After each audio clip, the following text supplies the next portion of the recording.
जय हिंद दोस्तों, मैं सेबी पंजीकृत सलाहकार नहीं हूं। यह वीडियो केवल शैक्षिक और सूचनात्मक उद्देश्य के लिए बनाई गई है भाई। पावर कंपनियों में आज जबरदस्त मोमेंटम है और उसका जो है यहाँ पे अगुवाई कर रहा है एनटीपीसी ग्रीन एनर्जी लिमिटेड। इसी के साथ साथ टाटा पावर भी 5% ऊपर है, अडानी पावर भी 5-6% ऊपर है। साथ में देखेंगे जयप्रकाश पावर वेंचर लिमिटेड भी 5% ऊपर है और रिलायंस पावर जो इतना निगेटिव शेयर है वो भी 5% ऊपर है और इनके साथ जो है रतन इंडिया पावर 6% बढ़त के साथ है। अब मेन क्वेश्चन आता है कि ये सारे के सारे पावर वाले स्टॉक जो है और जेएसडब्ल्यू एनर्जी इन तरीके के और भी कंपनियां जो है, इनकी जो पीयर ग्रुप की कंपनियां हैं, वो भी उनमें जो है बढ़िया तेजी देखने के लिए मिल रही है। आप लोग देख सकते हो, उसको वेरीफाई भी कर सकते हो। अब मेन चीज आता है कि इन सब कंपनियों में तेजी क्यों आ रही है। इस तेजी के पीछे कुछ तो कारण होगा, ऐसा तो नहीं है नहीं कि बेफालतू का बस ये शेयर जो है अपना मोमेंटम करना शुरू कर दिए हैं। तो जी हाँ, इसमें कारण है और एक प्रॉपर कारण है और सबको पता भी है। हो सकता है केवल आपको पता ना हो। देखिए इसके पीछे के कारण क्या है, सबसे पहले उस कारण को हम लोग देख लेते हैं, बाकी सबका चार्ट में देख के सपोर्ट रेजिस्टेंस आपको यहाँ पे बता दूंगा।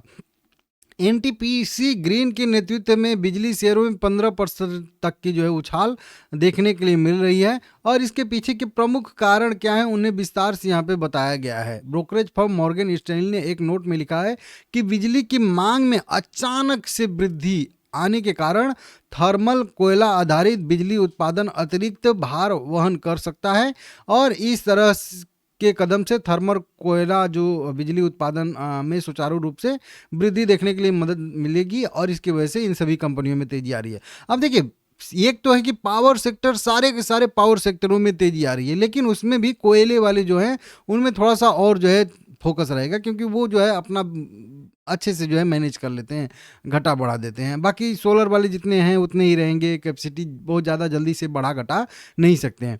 बिजली क्षेत्र में गुरुवार को 12 मार्च को जो है एकदम विपरीत रुझान देखने के लिए मिला है और अच्छी खासी बढ़त देखने के लिए मिल रही है।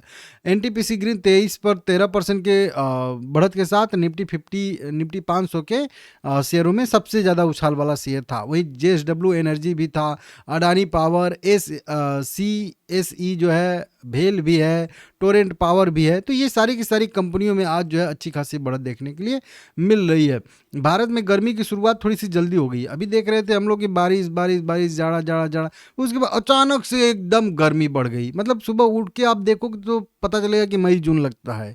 तो ऐसे जो है मतलब बहुत तेजी से घाम लग रहा है, ठीक है ना, लोगों को। तो वो मतलब पहले तो एक गर्मी पहले आ गई है समय से पहले, अब पहले गर्मी आ गई है समय से पहले, मतलब जब मध्य गर्मी में हम लोग जाएंगे तो और ज़्यादा गर्मी होगी। जो अल नीनो, ला नीनो जो कहते हैं, वो सब उसका प्रभाव ज़्यादा देखने के लिए मिलेगा। तो इसकी वजह से बिजली की मांग वैसे भी इस पूरे क्वार्टर में, या पहले कह लीजिए ये पूरे गर्मी के मौसम में बढ़ने वाली है। उसके बाद पश्चिम एशिया में जो चल रहा युद्ध है, ईरान इजराइल यूएस का, अब उसके वजह से जो है एलपीजी संकट आ गया है। मतलब तेल गैस सब कुछ पे जो है दिक्कत है। अभी 2-3 दिन पहले आप लोग देख सकते हो कुकवेयर वाले शेयर बहुत ज़्यादा चल रहे थे, जो इंडक्शन बनाने वाले कंपनियां हैं। अब इंडक्शन बनेगा, अब किसी के पास गैस था तो वो गैस पे खाना पका रहा था, अब वो गैस नहीं मिल रहा है उसको, तो इंडक्शन खरीद के लाएगा। तो इंडक्शन कैसे चलेगा? हवा से चलेगा? नहीं, बिजली से ही चलेगा। तो बिजली की खपत होगी, और इंडक्शन कितने सारे बिजली खपत करते हैं वो आपको पता ही है। 1 घंटा चलेंगे तो कितना हो जाएगा, 2 घंटा चलेगा, आप देख सकते हो। तो ये सबसे बड़ा बड़ा जो है और इफेक्ट डाल रहा है। एक तो गर्मी आ रही है पहले समय से पहले, उसके बाद ये जो अभी मैटर चल रहा है बैटरी इंफ्रास्ट्रक्चर के उपयोग में अप्रत्याशित वृद्धि, इसका कारण है। ठीक है ना, कि बैटरी भी आप अगर यूज करोगे तो उसको भी तो चार्ज करोगे ना बहुत ज़्यादा। अगर पेट्रोल की जगह पे आप बैटरी, ई रिक्शा ऐसे करके ये सब यूज करोगे तो उसमें भी आएगा, तो उसके कारण से भी आ रहा है वृद्धि। भारत के कोयला मंत्रालय ने कहा है कि देश में 110 मिलियन टन जो है कोयला भंडारण है, जो 88 दिन के लिए पर्याप्त, मतलब 3 महीने के लिए तो कोई दिक्कत नहीं है कोयले का, ठीक है ना। लगातार बारिश की वजह से सर्दियों के महीने में बिजली की मांग बहुत कम थी, इसीलिए सारे शेयर पीटे भी थे। अब चालू वित्त वर्ष में यह आंकड़ा जो है लगभग 245 गीगावाट पर बना हुआ है, जो अनुमानित 270 गीगावाट मांग से काफ़ी कम है। मतलब अभी भी बिजली की मतलब खपत भरपूर हो सकती है, कोई दिक्कत नहीं है। थर्मल पावर प्लांट का PLF जो है 70% है, जबकि सोलर और पवन ऊर्जा संयंत्रों का PLF जो है 25% पे। तो इस तरीके से बताया जा रहा है कि आने वाले समय में ये सारे के सारे शेयरों में बढ़िया मोमेंटम आ सकता है, बढ़िया बिजली की मांग रहती है, तो चाहे कोयले से हो चाहे थर्मल से हो चाहे सोलर से हो, किसी भी तरीके से बिजली तो बिजली हो, ठीक है ना, होगी, सबका डिमांड बढ़ेगा, इस तरीके से बताया जा रहा है। तो इसी वजह से अडानी पावर और ये सारे के सारे कंपनियों में शेयर में तेजी देखने के लिए मिल रही है। तो उम्मीद है कि आप लोगों को ये एक चीज़ तो पता चल गया कि ये तेजी क्यों हो रही है। अब जो अगुआ है, सबसे पहले अगुआ को ही देख लेते हैं कि अगुआ का कहाँ पे सपोर्ट रेजिस्टेंस बन रहा है, क्योंकि सबसे ज़्यादा एनर्जी मतलब कंपनियों में भागा यही, क्योंकि ये ग्रीन एनर्जी वाला स्टॉक है, और ग्रीन एनर्जी वाले स्टॉक और भी होंगे, उनमें भी तेजी आएगी। 100 रुपये पे करेंट प्राइस है, 16% की बढ़त के साथ। अब इसमें मेरा कुछ भी नहीं है, केवल एक ही व्यू है, जब तक ये 94 रुपये के ऊपर ऊपर है इसको तेजी मान के चलिए। और अगर मुझे कुछ भी करना हो तो यहाँ पे मैं छोटा सा एंट्री करूँगा, 94 रुपये के एक नीचे का स्टॉप लॉस फॉलो करूँगा, या फिर एक बार 94 रुपये के आसपास इसको एवरेज कर लूँगा, और फिर उसके बाद 92 रुपये, इस तरीके से करके छोटा सा स्टॉप लॉस फॉलो करके इसमें मैं जो है यहाँ पे अभी फिलहाल के लिए जो है 112-15 के लिए जाऊँगा। अगर लॉन्ग टर्म का मेरा व्यू रहेगा तो मैं 140-140 के आसपास के टारगेट के लिए भी जाऊंगा। तो ये मेरा रहेगा कुल मिला के एनटीपीसी ग्रीन पे व्यू। जब से लिस्ट हुई है कंपनी तब से कोई बहुत बढ़िया मोमेंटम नहीं दिखाई है, लेकिन हो सकता है कि अब शायद से इसका दिन जो है वो वापस आ रहा है, ऐसा मुझे लग रहा है। इसको देख लीजिए। उसके बाद आता है टाटा पावर। टाटा पावर भी बहुत दिन से नहीं चल रहा था, क्योंकि वहीं है बिजली की मांग उतना कुछ थी नहीं, मार्केट भी उतना कुछ था नहीं। 400 रुपये पे करेंट प्राइस ट्रेड कर रहा है। इसमें भी अभी देखिए थोड़ा सा 5-5% सभी शेयर महंगा ही मिलेंगे।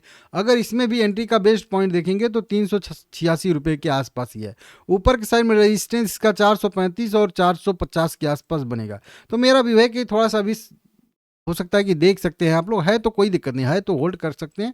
और मेरे हिसाब से अगर मिलना है तो थोड़ा सा नीचे अगर मिल जाए तो और बढ़िया रहेगा, ठीक है ना। टाटा पावर में देख सो, अडानी पावर में भी वीडियो लगातार बनाता रहता हूँ, और आप लोगों को बोला भी था कि 140 के ऊपर ऊपर शेयर है तो ऊपर मान के चलिए, नीचे है तो नीचे मान के चलिए, बस यही लाइन है, पहले से लाइन है। ऊपर इसका 162 पे पहला रेजिस्टेंस बनेगा, और ये रेजिस्टेंस ब्रेक होगा तो 200 के आसपास रेजिस्टेंस बनेगा। ये लेवल मैं पहले से बता चुका हूँ, और जब तक यह शेयर जो है 120 के नहीं नीचे जाता है तब तक इस स्टॉक को हम लोगों को बिंदास होल्ड करके रखना चाहिए। कोई दिक्कत कोई परेशानी यहाँ पे मुझे नहीं लग रही है, तो ये भी बढ़िया है। इसके बाद आता है नंबर जेपी पावर का। मुझे तो लगा था सुबह में जब एक रिपोर्ट आई थी तो कि ये गिरेगा, 4% की बढ़त के साथ कारोबार कर रहा है 14 रुपये पे। अब इसमें एक जो है कल भी रिपोर्ट आई थी तो पॉजिटिव थी रिपोर्ट, इक्विट नहीं कुछ करके थी एक रिपोर्ट जो बताया था, वीडियो बनाया था। अब आ गई है क्रिसिल की रिपोर्ट। क्रिसिल रेटिंग एजेंसी ने यहाँ पे इनको डाउनग्रेड किया है। क्रिसिल ने BBB स्टेबल से इनकी रेटिंग घटा के क्रिसिल BBB वाच निगेटिव कर दिया है। अभी वाच निगेटिव से किसी ने पॉजिटिव किया था, इक्विटी ने, ऐसे करके ही था एक नाम, ठीक है ना। 5600 करोड़ रुपए का इन्होंने लॉन्ग टर्म जो है बैंक फैसिलिटी लिया था, लोन लिया था, और उसके लिए रेटिंग यहाँ पे घटा दी गई है। तो ये निगेटिव खबर थी, लेकिन फिर भी मार्केट रिकवर कर रहा है, तो इसकी वजह से यहाँ पे तेजी देखने के लिए मिल रही है। वहीं पे बात करेंगे रिलायंस पावर का, सबसे ज़्यादा निगेटिव स्टॉक पावर सेक्टर में, और ये भी थोड़ा सा रिकवरी कर रहा है। हालांकि इसमें पहला रेजिस्टेंस ऊपर 25 रुपये पे बनेगा, उसको ब्रेक करना है, 32 रुपये ब्रेक करना है, 38 रुपये, 43 रुपये, 44 रुपये, ये सारे के सारे इसकी जो है मतलब कह लीजिए रेजिस्टेंस लेवल है, इनको ब्रेक करना है, नहीं तो नीचे की साइड में 18 रुपये। तो इससे मुझे थोड़ा सा कह लीजिए कि थोड़ा सा दूर रहने में ही भलाई है फिलहाल में। रतन इंडिया पावर भी बहुत दिन से गिर रहा था। इसमें भी जो सपोर्ट अभी 2-3 दिन पहले बताया था 8 रुपये पे, वहीं से सपोर्ट लेके इसमें रिकवरी आ रही है।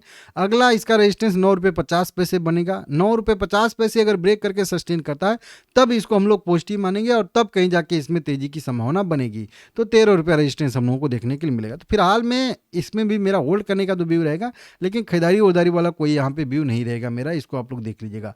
अब बहुत सारे लोग बोलेंगे कि चलिए ठीक है, लेकिन मार्केट में रिकवरी नीचे के स्तर से क्यों आई है, मार्केट क्यों भाग रहा है? तो देखिए न्यूज निकल के सामने आ रही है कि स्टेट ऑफ हॉर्मुज से जो है कुछ तेल के जहाज भारत के जो है वो निकल के आ रहे हैं सक्सेसफुली।